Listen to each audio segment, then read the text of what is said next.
What's going on, everybody? Horror DJ back with another Battlefield 3 video full of death, explosions, and fun, and recon.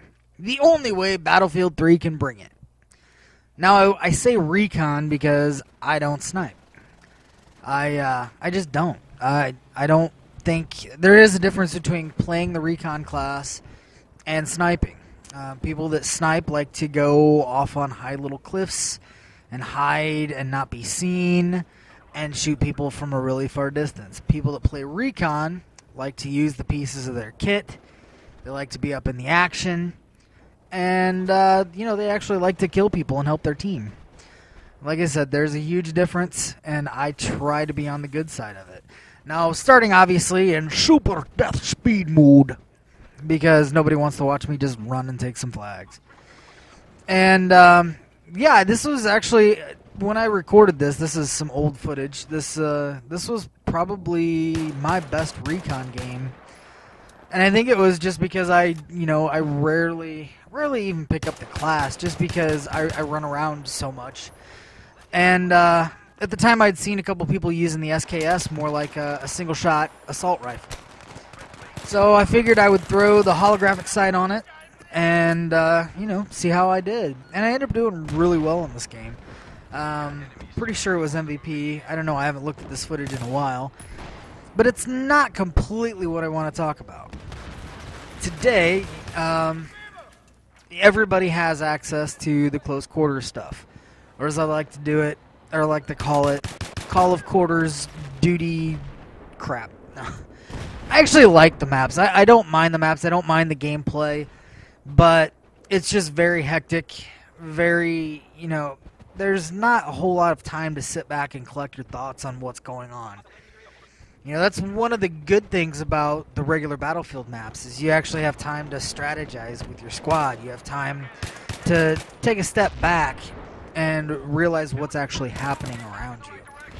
Close quarters, it's run, shoot, die, run, shoot, kill, die, run, kill some more, die. Don't get me wrong. There is a place for it, and it's fun, but it's not something I can play all the time. Now, I know there's quite a few people that, since they've come out, they've loved it, and they were, a lot of old Call of Duty converts. And, and that's the kind of player that I was.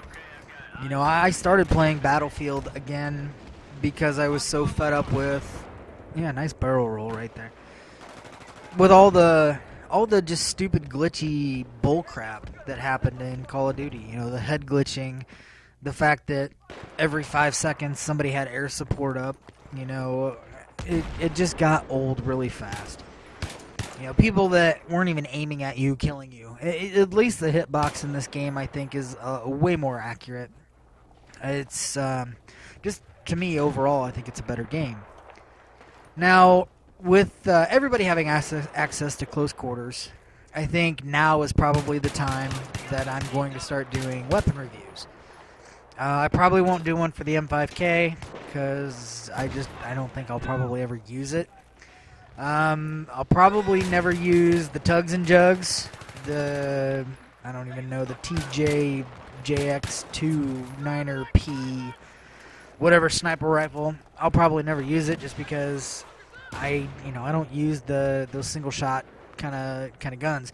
It took me a long time to get some of those tags and things because of the L96.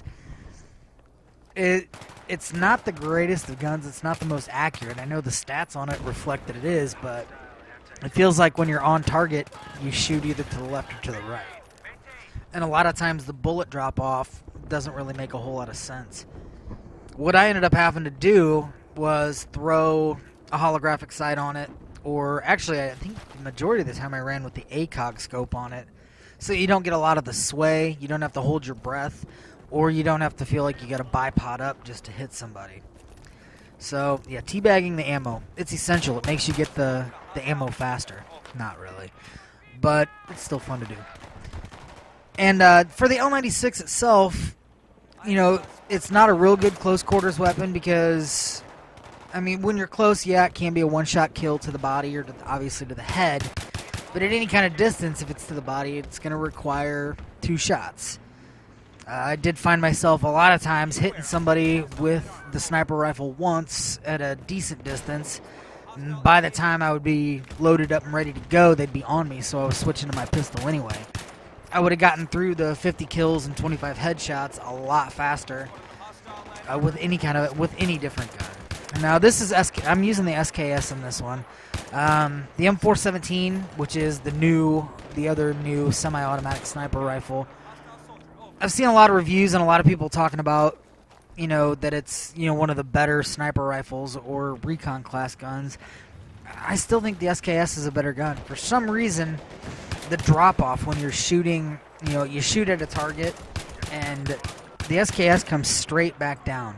There's not a whole lot of left or right recoil.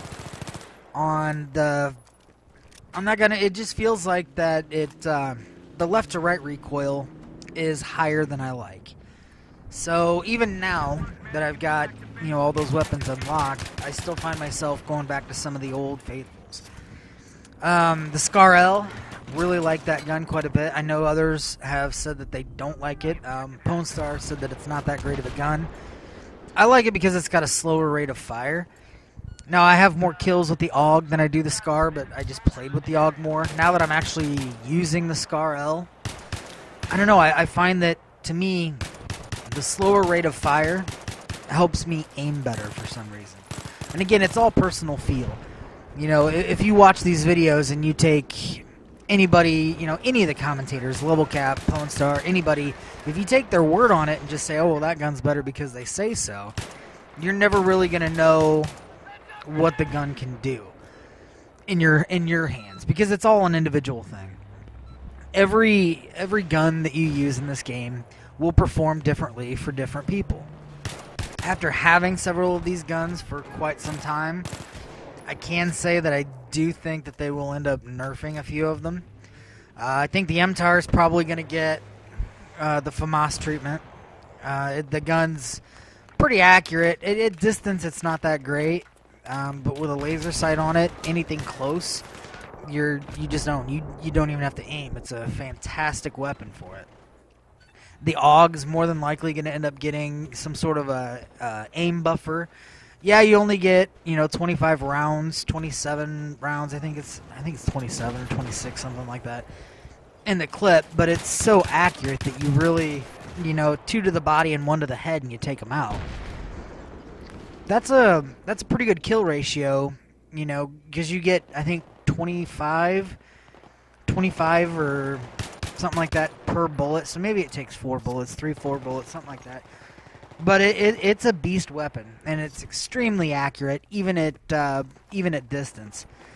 With my play style, I usually don't use heavy barrel on any weapon anymore. Actually, I've switched over to the laser sight because it helps me stay on the move. It helps me stay running at all times. It's just my play style. It's just the way that I play the game. Not really. I just can't stand still. And it's funny because in Call of Duty, I was more of a camper. I would hang back a lot more. But in this, if I'm not in the action, if I'm not actively taking a flag, I feel like I'm being useless. When my mentality changed more towards that, I found myself getting a lot better at the game.